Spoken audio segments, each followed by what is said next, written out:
এ যেন এক স্বর্গীয় শহর, যেন প্রকৃতির হাতে আঁকা এক অপূর্ব সৃষ্টি।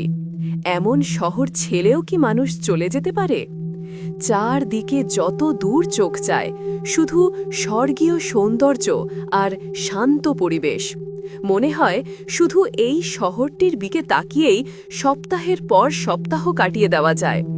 তবুও আশ্চর্যের বিষয়, এত সৌন্দর্যের মাঝেও আজ এখানে কোনো মানুষের বসবাস নেই। সবাই শহরটি ছেড়ে চলে গেছে।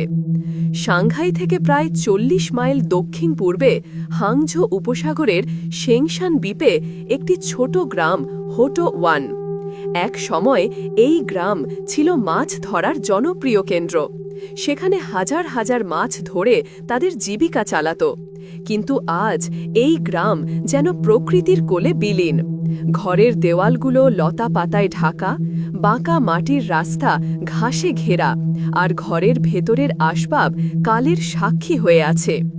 ১৯৮০ সালের দিকে এই গ্রামে ৩,০০০-এর বেশি মানুষ বাস করত।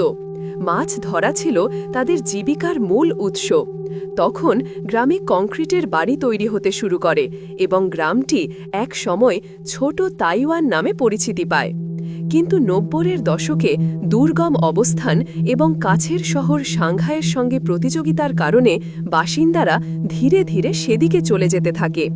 এরপর ২০০২ সালে গ্রামটি আনুষ্ঠানিকভাবে জনশূন্য ঘোষণা করা হয়। গ্রামের বাসিন্দারা শহরে পাড়ি দেওয়ার পর থেকে তাদের বাসস্থান দ্রুত ক্ষয় হতে থাকে। অনেক বাড়ির দেওয়াল ভেঙে পড়েছে, আবার কিছু বাড়ি লতা ও ঘাসে ঢাকা। মাটির রাস্তা দিয়ে এগোলে দেখা যায় ভাঙা বাড়িগুলো প্রাচীন মাছ ধরার বন্দরগুলোর সঙ্গে এখনও যুক্ত। বাড়ির ভেতরে এখনও পুরনো আসবাব এবং ব্যবহার্য জিনিস পড়ে আছে, যা গ্রামের অতীতকে আগলে রেখেছে। হোটো ওয়ান যে একবারে ফাঁকা তা নয়, এখনও সেখানে স্থানীয় কয়েকজন বসবাস করছে, কিন্তু তাদের আগের সেই মাছ ধরার ঐতিহ্য এখন আর নেই। পর্যটকদের পথ দেখানো এবং পানীয় বিক্রির কাজ করে তাদের জীবিকা চলে। ২০১৫ সালে হোটো ওয়ান চীনের সামাজিক যোগাযোগ মাধ্যমে ভাইরাল হয়।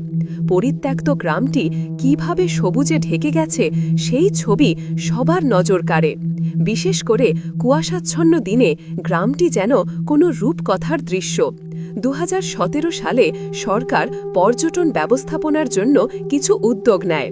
একটি ভিউইং টাওয়ার তৈরি করা হয়, যেখান থেকে পুরো গ্রাম দেখা যায়। টিকিটের দাম $৩। এছাড়া $৮ দিয়ে দর্শনার্থীরা গ্রামে ঘুরে বেড়াতে পারে। ভাঙা বাড়িগুলোর বাইরে সতর্কতামূলক সাইনও লাগানো হয়েছে।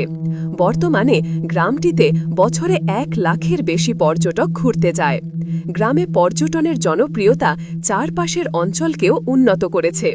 নতুন হোটেল আর গেস্ট হাউস গড়ে উঠেছে। হোটো ওয়ান দেখার সবচেয়ে দারুণ সময় গ্রীষ্মকাল। এই সময় সবুজ গাছপালা আরও বেড়ে ওঠে। তবে সীমিত যাতায়াত সেবার কারণে এই গ্রামে ঘুরতে অগ্রিম টিকিট বুকিং থাকা প্রয়োজন। রাত কাটাতে চাইলে গ্রামের কাছে গেস্ট হাউসে বুকিং করা যায়, কারণ হোটো ওয়ানে থাকার ব্যবস্থা নেই। তাই আশপাশের থাকার জায়গাগুলো আগে থেকে কথা বলে যেতে হয়। পর্যটকেরা সেখানে নিরবিলি সময় কাটাতে যায়। হোটো ওয়ান শুধু পরিত্যক্ত গ্রাম নয়, এটি প্রকৃতি, ইতিহাস এবং মানুষের স্মৃতির সঙ্গে মিশে আছে। ভাঙা ঘর, লতা ঢাকা দেওয়াল, বাঁকা রাস্তা সবই যেন এক দীর্ঘশ্বাসের গল্প নিয়ে দাঁড়িয়ে আছে। গ্রামটিতে ঘুরলে উপলব্ধি হয় কিভাবে মানুষের তৈরি স্থাপনাকে প্রকৃতি আবার নিজের করে নেয়।